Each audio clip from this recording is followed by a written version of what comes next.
Travel Adventures with Marilyn and Craig.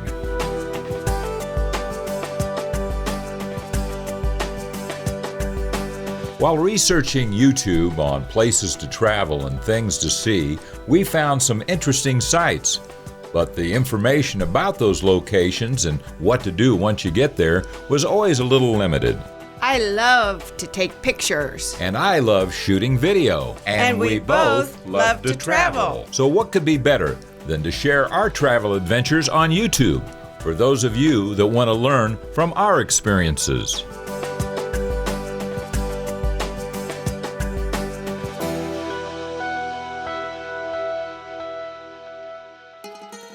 Seoul, South Korea, a country with a rich history, culture, and economic powerhouse in the Far East. In this travel adventure, Marilyn and I spent several days exploring Seoul and the Demilitarized Zone, or DMZ, an area separating North and South Korea. Still to this day, a very volatile border location less than 40 miles from downtown Seoul and the capital of South Korea.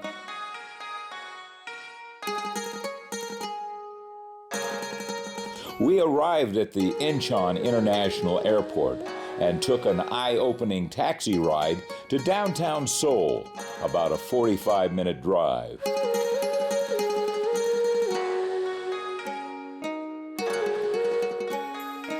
I had been to Incheon, which is a seaport, when I was about 5 years old with my family on their return from Japan with my father, who was stationed there in the Army. I was on a troop transport, and the ship was delivering fresh troops to what was known as the Korean Police Action. But it was an actual war that took the lives of over 33,000 U.S. troops. I was young at the time, but the images of bombed-out buildings and roads with bomb craters are still vivid in my memory. Today, Seoul is a modern, vibrant city with skyscrapers, businesses, and shopping malls.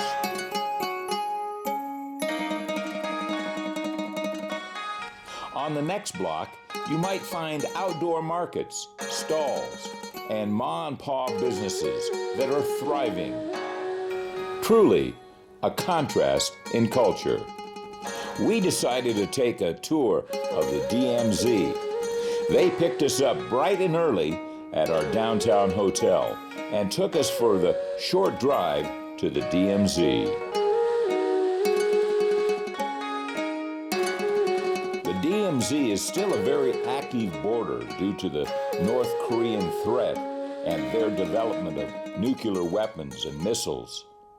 U.S. and South Korean soldiers are stationed along the border. The North Korea threat is still very real and very close to Seoul, a city of 10 million people and the home of Hyundai, Kia, and the electronic giant Samsung.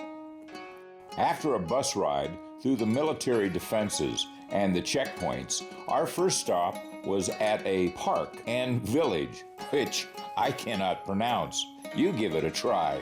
It's a cultural center with exhibits and events dedicated to Korean unification. And war relics like this steam engine.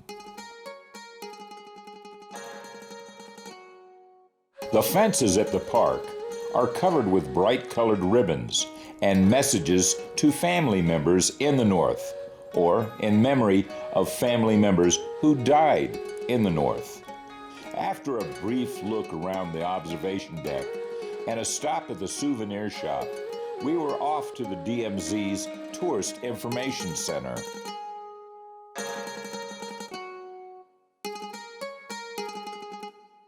Here there are exhibits, 3D maps, and history about North Korea's attempts to infiltrate the border and invade the South with a series of 4 tunnels large enough to move 4,000 men an hour with supplies and weapons.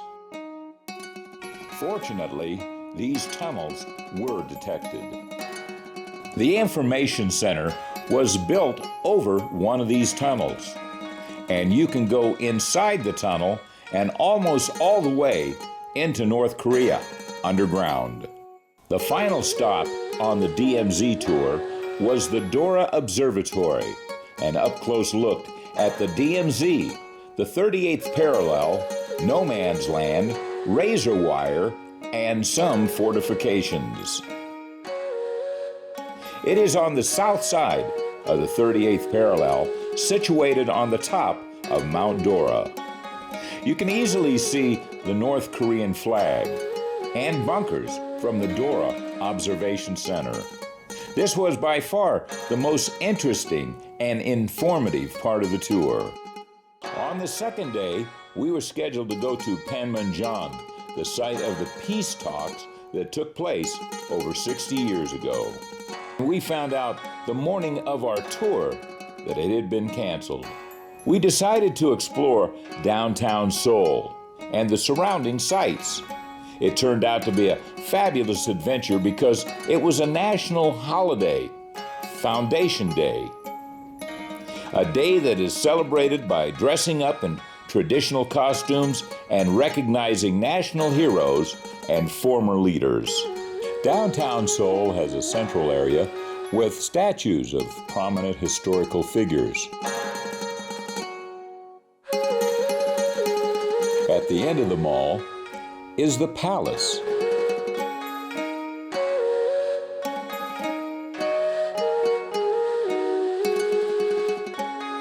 Because it was Foundation Day, a national holiday, kind of like the U.S.'s Independence Day, everybody was dressed in traditional costumes. There were palace guards and soldiers, and many of the high school-age kids were dressed up too. Virtually everywhere we went was a military parade or traditional reenactment. These were very colorful, with a great deal of attention paid to details. The costumes were fantastic.